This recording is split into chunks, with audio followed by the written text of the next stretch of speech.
Doctor, thank you so much for being here. It's an honor to have you because you're a guy who knows a lot about this law, and Americans have a lot of questions about this law tonight. So let me start with this. As you may have heard me say before you came on, the president made this promise repeatedly. Listen. If you like your doctor, you will be able to keep your doctor, period.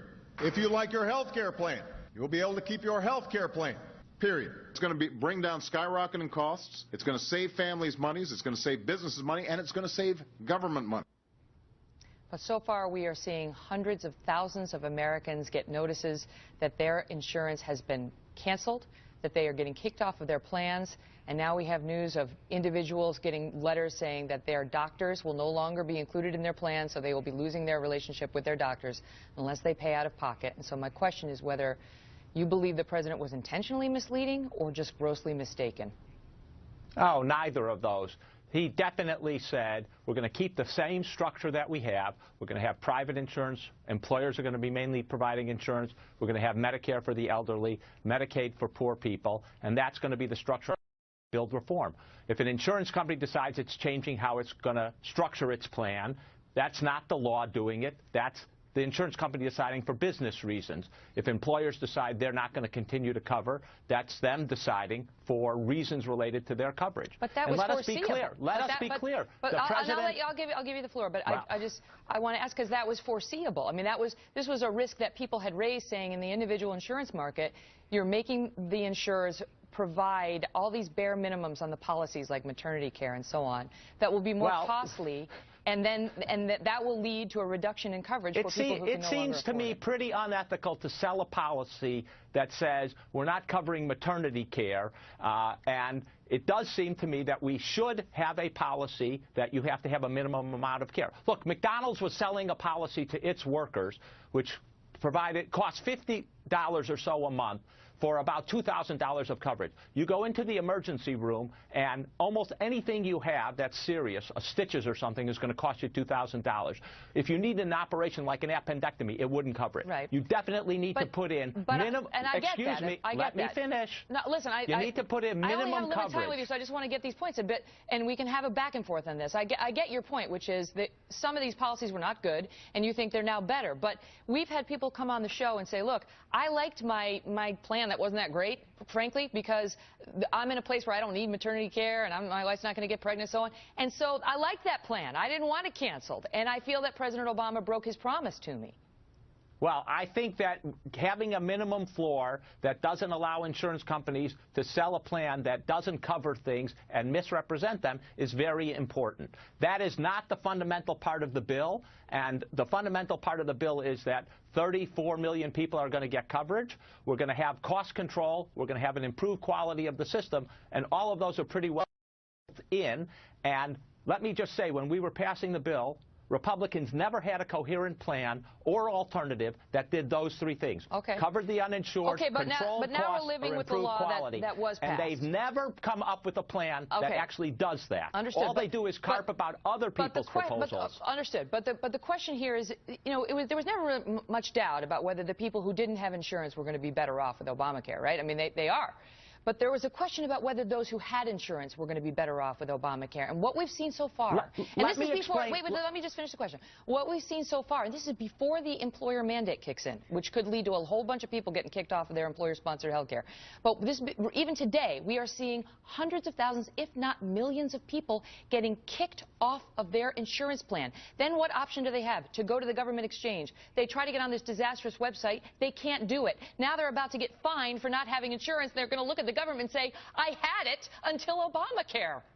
So let me explain something. When President Bush took over office in 2001, 69% of the public, of the working age public, or people who worked, had coverage through their employer. Over the course of his presidency, it went down to about 60%. People were thrown off because health care costs were going up. He had no plan to cover people, and millions of people, therefore, were losing their coverage, more than 16 million people. The president has given you a plan that will cover everyone. So if your employer decides he can't cover you or won't cover you, you have a safety net where you can get insurance. But they didn't want that safety net. They wanted their employer-based insurance. I just told you that employers were steadily cutting back on coverage, almost 10% cut back in coverage while President Bush was in office, and there was no safety net, and people could not afford it. And if you had a pre-existing condition, we know what insurers did. They either gave you a premium that was so high you couldn't afford it. I get that.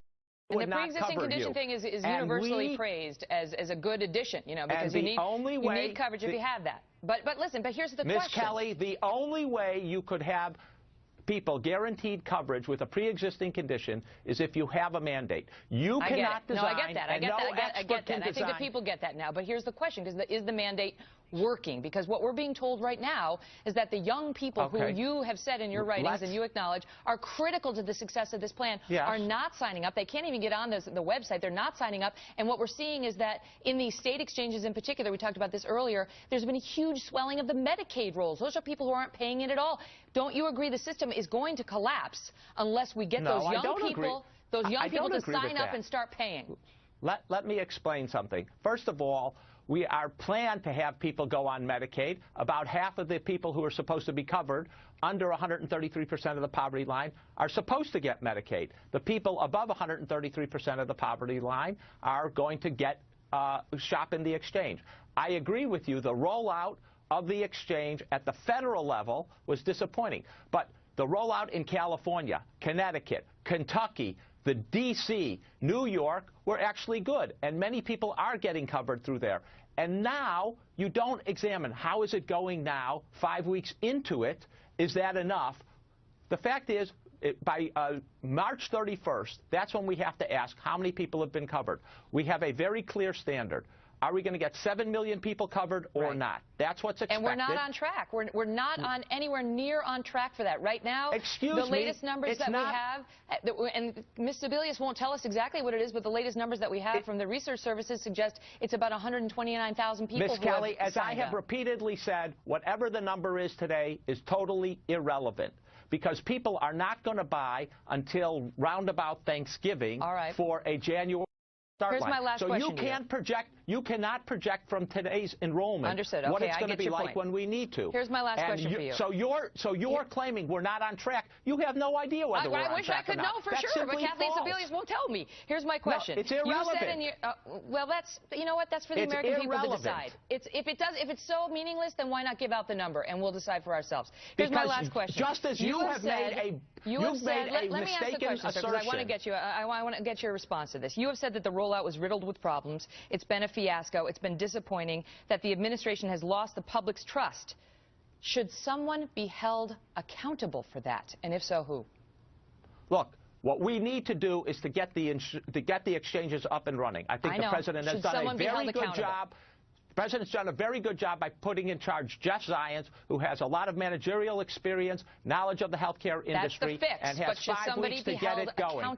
And I think that's the most important thing. The president has to decide who his advisors are. That's not my decision. He has to decide who it is. I know that, but you're one of the architects of this law. You must be very frustrated to see it falling apart in the rollout. Should somebody be held accountable for the hundreds of millions of dollars we've apparently wasted on this website that does not work? The website is going to work. It's just a matter of time. This is not reinventing the wheel. This is fixing problems. It's blocking and tackling. It's going to eventually work. That loss of the public's trust in the president's signature health care, his signature achievement, no one needs to be held accountable for that.